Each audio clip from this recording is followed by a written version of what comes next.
Startuprad.io, your podcast and YouTube blog covering the German startup scene with news, interviews, and live events. Welcome everybody, this is Joe from Startuprad.io, your startup podcast and YouTube blog from Germany. If you're listening to this at Startuprad.io or Blockchain Germany by Startuprad.io, make sure you also pay a visit to our YouTube blog, youtube.com/Startuprad.io, to see the YouTube interview. This time I'm talking to two people, co-founder of a blockchain startup. As I was researching, I bumped again into the, let's say, unsavory business behavior of some other people. That's why I just added this disclaimer. As opposed to the usual YouTuber or podcaster in the blockchain space, you don't pay thousands of euros to be here, meaning my two guests, and neither am I invested in you or do I get any feedback. For everyone who's surprised about that, many channels work like this. Just pay attention to the people in Telegram chats who asks admins for emails and business proposals. They usually send an offer with a price tag of several thousand euros, sometimes upwards of 50,000 euros, just to be on that channel. And before I forget, they usually only want cash, they don't take crypto. Make sure you vet your blockchain information sources before you fall in those traps. That said, today I do have two co-founders of a blockchain startup from lovely Darmstadt here with us, and we may add that at the point we are recording this, you guys have not actually legally founded your startup, right guys? Yeah, that's correct. We are still a university research project at the moment. Okay, I see. Can you guys introduce yourself a little bit? Yeah, sure. So welcome everybody. My name is Sebastian Stammler. I'm one of the co-founders of Perun. And I started studying mathematics in Darmstadt about 10 years ago, even more than 10 years ago. I was one of the last to do the diploma. While I was studying mathematics, I was rather doing number theory and more theoretical stuff, but I always loved to also work with computers. So from an early age of 11, I started programming, and I bought my first SUSE Linux distribution in the Phobos computer store, and was annoying the telephone hotline of SUSE Linux for installation instructions, because an 11-year-old Sebastian didn't know what partitions are. And then after I studied mathematics, I actually went into the industry, worked as a financial quant, so as a quantitative finance analyst at Ernst & Young. And then I actually missed working in smaller smaller teams, so I wanted to have more of a startup spirit, and I also wanted to work even closer with computer science. So I joined a rather medium-sized startup in Darmstadt, working with integration software. And then after a year, I decided that I actually miss research. So I joined TU Darmstadt again to do a PhD in computer science. So since 4 years, I'm doing a PhD in applied cryptography, especially in anonymization techniques and secure multi-party computation. And then about a year ago, I met Sebastian Faust. He's a professor at TU Darmstadt, together with a few of his colleagues, for example, Lisa Ekai. And they work on blockchain protocols, especially scaling solutions like payment channels and state channels. And when I met them, I was very excited to hear that we actually have a research group doing blockchain at TU Darmstadt. So we quickly came together, and I joined the team. And we will later explain you exactly what the team is exactly, what is the relationship to the university, and how the project functions. And and one last thing I forgot to mention is that about 2 years ago, I already founded a blockchain startup with which I went to Tel Aviv to join the startup accelerator for 3 months. And this didn't work out fully, but it was I had a great time. I learned a lot. It was a great experience. And now I'm even more excited to do startups. And this is why I'm with Perun again. And now I'm going to go to Hendrik. Yeah. Hi, my name is Centric. I'm also one of the co-founders of Perun. And I've joined Perun about 6 months ago. And it's kind of a funny story. because I have a background in masters in IT security. I did a master's in IT security, and at the time I was working at a startup doing KYC, also founded here in Darmstadt. And while I was doing my master thesis, also at the research group of Professor Sebastian Faust, so I learned that he moved from the Ruhr-Universität of Bochum to Darmstadt, and I was like, oh, cool. Like one blockchain researcher, I have to write my thesis with this professor. So I went to his first lecture, showed him my proposal, and he was like, "Yeah, sure, let's do this." So I did my master thesis here at university, and he coincidentally put me in the office with Sebastian Stammler and Marius, also one of the co-founders, and then they kind of like sucked me into the Perun world of state channels. And yeah, I thought it was really, really exciting. I mean, this was my first interaction with blockchain because I've been into this space since 2013. So I started mining and started like writing some small programs and trading and like the whole thing. I think everyone in the blockchain space does. And yeah, this is kind of my story. And I have a background in infrastructure, so I've been working in data centers, and we at Perun also have like our own little cluster that's blinking and stuff. So we actually moved there in the summer because it was so hot and there's no air conditioning, so we moved to the server room. So we we enjoyed some cool temperatures when it was like 40 degrees here in Germany. Yeah. I may add a little bit background to what you guys are saying, just for the simple reason that more than 75% of our listeners are actually listening to this podcast outside of Germany. At first, we want to tell Phobis used to be a retail store chain here in Germany that was actually blockbustered. It was also the place where I got my first personal computer. I would add number 2. Diplom is a degree that used to be awarded here in Germany. It's between a master's and a bachelor's, but usually in the level of difficulty it usually is a master's. And then finally, buildings in Germany usually don't have ACs, but apparently we're now getting summers that actually do need it. I can see the guys on the other channel are already smiling.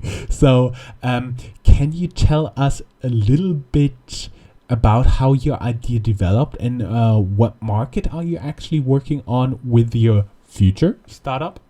Yes. So what we're building is infrastructure software. So our products are scalability solutions. So very general concept scalability solutions to blockchain. So our market really is focused on anyone applying blockchain technology. So at the moment we see many companies, many consortia doing proof of concepts with blockchain. But as soon as they hit production, they, like most applications, actually will see scalability problems. And this is where our product will come in. Yeah, so maybe some more background on this. So the scalability issue means that public blockchains or such as Ethereum and Bitcoin right now can only do 10 transactions per second. And if you wanted to put 1% of the global financial market on the blockchain, you would have to do more than like tens of thousands of transactions. And this is where we come in. So we're targeting right now larger companies, more than 500 employees, that are already working with blockchain or are thinking about it. But most recent reports show that they fear security. And the second thing they fear is the scalability issue that I just talked about. So we hit both of these targets because our protocols that we developed here at TU Darmstadt are actually provable secure. So that means that on a protocol level, there can be no more security issues. And this is one major USP of us that we can fulfill. So, yeah. We always try to make this podcast so everybody can understand it without any background. From my understanding, basically, blockchain is a decentralized database that actually gets bigger, so to say, longer with every transaction, and that's where the scalability issue comes from, right? Yeah, exactly. Yeah, sorry, we didn't give any background on blockchain yet. Yeah, we're sorry for that. So yeah, blockchain to sound less sexy is just an append-only decentralized database, and so the database is modified by transactions. So every time you want to modify, for example, the balance of people in the blockchain network, you send a transaction, and this transaction gets appended and several transactions are grouped into blocks, and then blocks form the blockchain. So every block, so you basically what's happening is that that entities called miners are aggregating transactions into blocks, and then they try to solve a mathematical puzzle in the case of proof of work blockchains, and then they also have a pointer back to the prior block, and then when the mining process is successful, this block gets introduced into the blockchain network and is broadcast. So at the core, blockchain is really just a solution to how do you decentralize a database and have a common view, like a world view on the state of the database, and you have several algorithms to find consensus. Those are called consensus algorithms or consensus mechanisms, like proof of work. This is the famous proof of work that Satoshi Nakamoto introduced with Bitcoin. How do you actually find a common ground, a common view of the database? And this is what blockchain really is. But because you have to distribute those transactions and the state of the network through the whole network, you very quickly hit scalability problems, scalability boundaries, and this is where our technology comes in. Whew, okay, let's try to relate it a little bit to things everybody can understand. So what is usually the security concerns? Because at the beginning there have been many exchanges, Bitcoin exchanges especially, that got hacked and completely robbed. So I do believe that's where one of the security issues is actually coming from. Are you actually helping with this? No, actually, we kind of depend on the security of the underlying blockchain. So what we're doing is basically, usually you have to, when you send a transaction in a blockchain, it has to be confirmed by thousands of parties in this decentralized network. And this takes some time. In Bitcoin, it takes like 60 minutes until one of those transactions is confirmed. And this is the reason why there is this limit of 10 transactions per second, because everything has to be distributed and it takes a while and confirmed. And so what we're doing is improving this by creating sort of a second layer above this basic blockchain layer. So we kind of depend on the security of the blockchain layer. But yeah, I might add to that, for example, in the case of hacked exchanges, usually you don't have a security flaw in the blockchain itself. So it's not a problem with the consensus protocol or with the blockchain. For example, in the case of Mt. Gox, right? I mean, I think this was probably the most famous case of a exchange being hacked. At no point was really the blockchain, like the Bitcoin blockchain, wasn't really hacked, but it was actually the SecOps of Mt. Gox that were faulty. I mean, they actually claim that there was a problem called malleability. So transaction malleability is just like a technical term, but it also isn't really a like a security hole in the blockchain in the Bitcoin model, but it was really a hole in the security operational security of Mt. Gox. So we are not providing security for blockchain, like let's say an extra layer of security or something for companies like exchanges, but rather we're building something new on top of blockchain. So we do rely on the security of the underlying blockchain that is being used. Okay, and can you explain, like for people like me without a computer science background, can you explain what you're building on top of this blockchain? Yeah, so basically, like I said, you don't send transactions within the first layer of the blockchain. So not thousands of people are confirming this, but the idea is that we can send transactions peer-to-peer. So for example, if Sebastian and I want to do a transaction, I don't send it directly to the blockchain where it's confirmed by thousands of people, but I send it to him directly. And most people then say, well, how is this secure? Because you're kind of bypassing the whole blockchain. And the idea is that we do both one transaction on the blockchain. This is the first transaction. And then we open a direct channel between the two of us. And once this channel is established, we can send immediate transactions, like thousands of immediate transactions, doesn't matter how many. And once we decide that we are finalized, we can close this channel, which is also on the blockchain. And when we kind of disagree on something, so I say, well, I sent you something, and Sebastian say, well, no, you didn't, then at any point in time, we both can put this channel that we opened on the blockchain. So we both get our fair share. And on the blockchain, there's something called the adjudicator, who kind of decides based on a predefined set of rules who actually gets what amount of money. And we have proofs that we send between each other. So I send him like a signature, and then it's kind of finalized. So he can be sure that he will get the money once I send him like a confirmation that I sent one coin.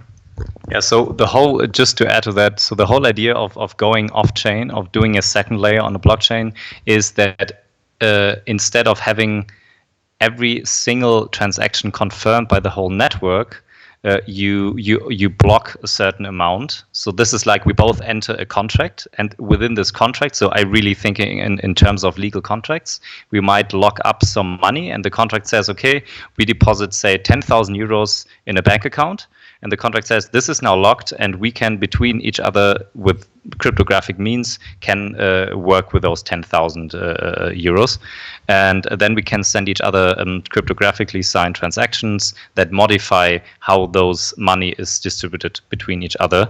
And then only in the dispute case this do we go to like a judge, to a court, and this is where the blockchain will only act as a judge. So the whole idea of second layer is really that instead of having every single transaction, every modification, so to speak, of the blockchain database having completely being confirmed and checked by the whole network, you lock up some assets like Ether or like Bitcoin, and then you can work with those locked assets in the two-party channel, because the two parties or n parties can now agree how this is distributed. So this is like it works in the real world, right? So if we both enter a legal contract, not every time we do some kind of company interaction do we go to a judge. So the only time when we go to a judge or to a court is when we have a dispute, because then we will get to our lawyers and we will read the contracts, and then we both discuss with the court, and then the court decides what was right or wrong and who actually won the dispute. And this is exactly how the blockchain is used in our case. So instead of having every single transaction being confirmed, this would be like every time you do a transaction or some interaction with a company in the real world, every time you go to a judge. But you don't really need to do that, right? You only really need to go to a judge if there's a dispute. And this is exactly what second layer technologies do. I see. I now understand, like opening a separate channel between you guys, and we are more of a B2B channel, so a lot of our audience is entrepreneurs, is founders, is people on a C-level. So can you give them some ideas how they could actually work with such a concept, how you could integrate it into software, into processes, stuff like that? Yeah, sure. So the first thing we're building right now is an SDK, so a software development kit that we want to release open source by the end of December, that can be used to integrate our technology that we just described as second layer off-chain technology into existing blockchain systems. So these developers can use our technology kind of as a library that you can add to a software, and then they can utilize our functionality, if that's easy enough to understand. So yeah, so like we said before, our main target are really people who are already using blockchain. So if you have like a consortium with your company has a group of other companies, and you have a Hyperledger Fabric instance, for example, running. So Hyperledger is one of those proof of authority blockchains that is being used for consortium blockchains right now, and then people could use those channels to drastically increase the scalability and also the finality requirements on transactions. So yeah, like in the business to business context, this is actually perfectly usable software to increase scalability and also the finality of a transaction. Oh, yeah, and we're currently working with Bosch and Telekom here in Germany to develop cool proof of concepts. So this is right now mainly IoT, so kind of machine-to-machine communication. So we're working on this use case where we have a factory where not only Bosch is involved, but other parties within that building. So the idea here is that they don't really trust each other, and they kind of want, or you have a decentralized marketplace where you can kind of order specific things. So one guy offers to cut metal, another guy offers a robot who can move things from A to B, and you have kind of this marketplace, and then I can say, okay, I want the Bosch robot to move something from A to B, and kind of have an assembly line between different parties within that building. So it's all machine-to-machine communication, IoT. So this is kind of this is what I can talk about. So we're doing some more stuff, but this is a project we're doing right now with Bosch. That's really exciting, I think. And Bosch actually 1.5 years ago already started cooperating with a research group of Sebastian Faust, and they also have their team internally implementing our protocols. So they have a payment channel proof of concept already running. And I think also one of the first examples that they have is like a drill, right? That you can pay with. So they are currently building. They already have it's like a smart drill, so to speak, and you can then pay the drill with tokens, and then it just spins like the amount of tokens that you pay it. And this is just to highlight on what such a granular level you can now do. The transfer of like payment transfers. And this is one of the great things about channels, that you can really do microtransactions on a scale that is not imaginable before. So in theory, you could actually also use this channel technology for centralized financial networks. So for example, the Visa network or even the PayPal payment network could also introduce our channel technology to have direct peer-to-peer or even machine-to-machine payments without going over the server. So also like in the Visa case, it would look like this. Both parties agree to lock up some funds, and this would then be locked up with a central Visa server. And then after the Visa server has recorded this funds being locked on their server, then two devices could directly exchange cryptographic signatures to send microtransactions. And we're really talking about could be at thousands of a cent that is being sent every second to pay for some service. And this is also possible with channel technology. So in an abstract sense, channel technology doesn't even depend on a blockchain network as the transaction network, but it could also be a centralized network like Visa or PayPal. But currently, we are, of course, working with Ethereum as the first backend, because this is also where the whole research and theory comes from. But just to make sure that the technology could even be used in centralized transaction networks. Yeah, so for example, we also have use cases such as streaming video. So if you stream a video, you don't have to pay for the whole movie. So if you 20 minutes into the movie, you realize, oh, it's so boring, I don't want to really watch it anymore, then you only have to pay for those 20 minutes. And we can do this like on a granular level. You can pay for each 5 seconds or even every second. It's all within the realm of possibility. I was wondering, when I've been listening to you guys, just personally, I do have a fintech background, a finance background, working lots with technology. You've been talking like 10 transactions per second, if I do remember correctly, on Bitcoin. How fast could you scale? How big could you scale with your payment channel technology as in terms of transaction per second? So the theoretical limit really is thousands of transactions per second, because in a channel, the only two parties that are involved in those transactions are actually the two parties in the channel. And the only thing, like on a technical level, a transaction is nothing else but a cryptographic signature on some chunk of data. So really the throughput is really just hindered by, let's say, the network latency, the network throughput, and the speed by which your CPU can produce cryptographic signatures. And I mean, right now you can easily generate, I think, 10,000 cryptographic, like elliptic curve cryptographic signatures. This is what's being used in Ethereum. You could easily create 10,000 of those signatures in a second on a modern hardware.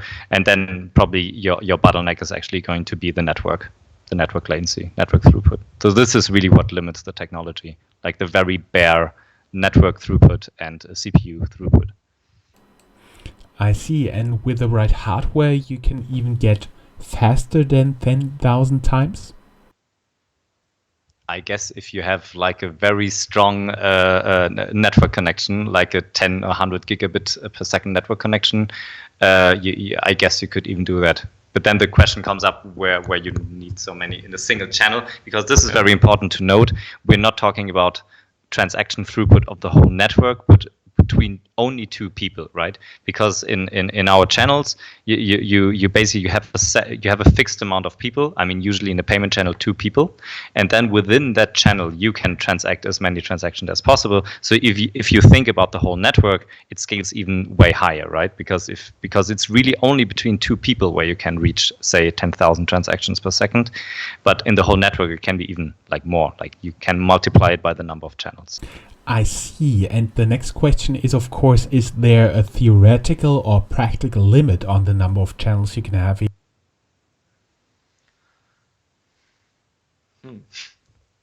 I mean,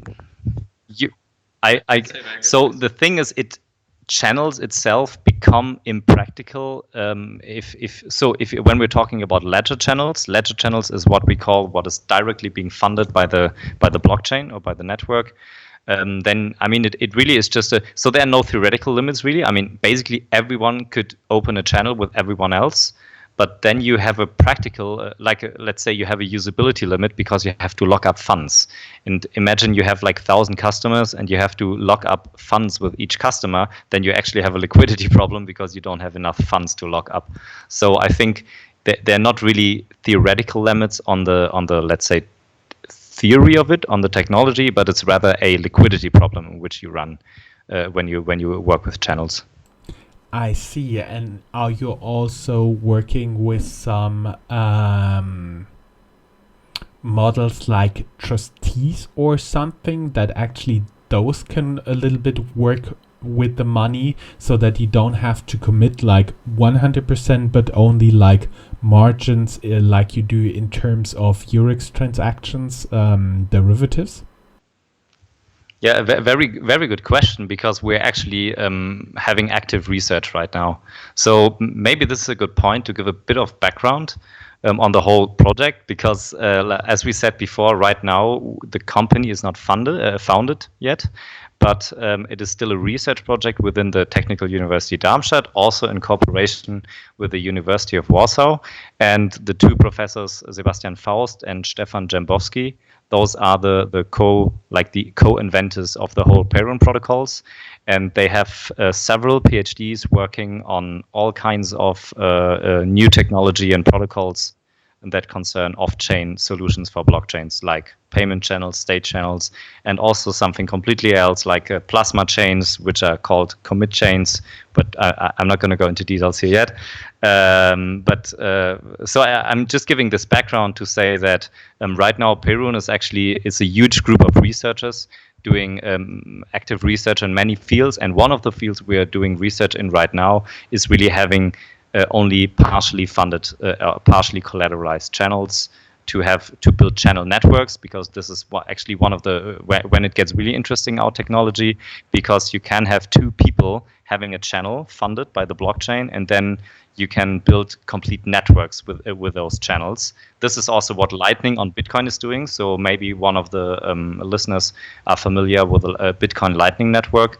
And the Bitcoin Lightning network is the most prominent and biggest payment channel network. So our technology is exactly doing this, but what we are doing is on a more general level, because we not only can run payments in those channels, but actually completely run smart contracts in those channels. So this is why it is a strict generalization of Bitcoin-style payment channels. But for other blockchains like Ethereum or Hyperledger, and so yes, we are currently researching and thinking about how we could build complete channel networks where you could think about hubs in the middle, like partially trusted or known hubs that don't have to have full collateral, but only partial collateral. I see. That's usually what you do in derivatives clearing facilities in the financial market. Sorry, No, I was going to say this is kind of how the banking system works right now as well. So you have like huge hubs, those are the banks, and they have like a more or less trusted network between them. So they say, I owe you some money, you owe me some money, and then they balance this somehow. Yeah. And exactly this kind of topology and situation is what we're currently researching to also reflect that in channel networks. Because right now, if you look at the Lightning network, if you also look at the current state of payment and state channels on Ethereum, you will only see fully collateralized channels, which is fine if you have two parties that are completely not trusting each other, right? Then it just makes sense to have it fully collateralized because there's nothing to be lost. But if you really think about big hub networks, then it really makes sense to work with those with trust here, to have some element of trust between the hubs. Yeah, so the initial thinking behind the Lightning Network was we are going to have this huge decentralized payment channel network, and everyone can transact freely with one another. We don't need any hubs or trusted parties. But then a while later, they figured out, well, this doesn't really work because the routing is an issue. So if I want to route something to a different person, so a transaction, this takes some time to compute. Actually, right now the network has 10,000 nodes, I think, and sometimes you run into issues where actually finding a path to the recipient of the money takes like 10 minutes or something like this. So then now they're going back to this hub topology where you kind of like in the internet, your router connects to a provider, and then this provider connects you to all the others.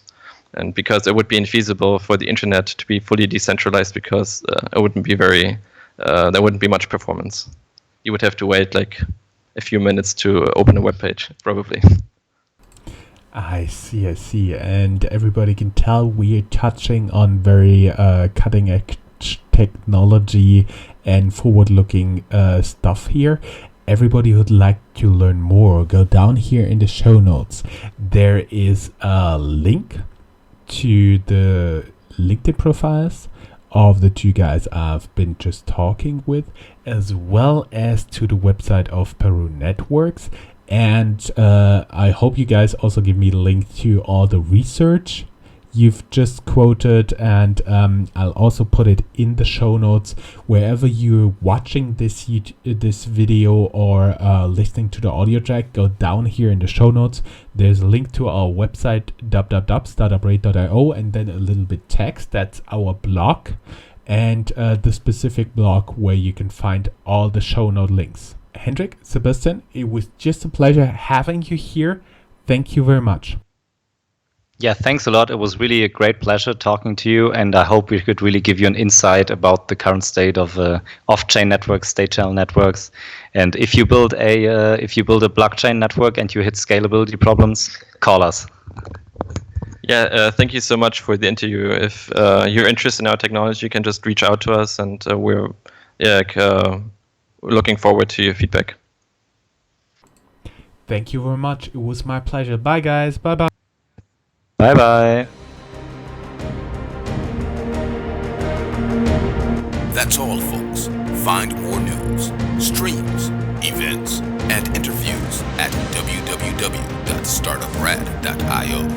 Remember, sharing is caring.